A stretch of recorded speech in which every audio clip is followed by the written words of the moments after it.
Nobel इनाम याफ्ता मलाला यूसुफ़ज़ई अपने वालिदैन के हमरा गैर मुल्की एयरलाइन की परवाज़ के ज़रिए कराची पहुँच गईं।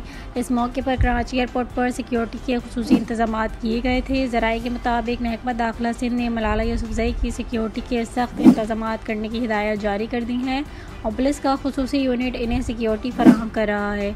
मलाला यूसुफ़ज़ई सैलाब से मुतासरा इलाकों में इमदादी सरगर्मियों में मदद के लिए जल्द पाकिस्तान का दौरा करेंगी। सैलाब से मुतासरा इलाकों का दौरा किया जाएगा। मलाला यूसुफ़ज़ई मुमकिन तौर पर अपने मलाला फ़ंड के ज़रिए सैलाब ज़दगान को इमदाद फराहम करेंगी। याद रहे कि मलाला यूसुफ़ज़ई 2012 में सवात में तालिबान के हमले में ज़ख्मी होने के बाद बैरून मुल्क चली गई थी। अब वो दूसरी बार पाकिस्तान वापस आई हैं। मलाला ने मुस्लिम लीग नून के दौर में पहली बार सवात में अपने घर का दौरा किया।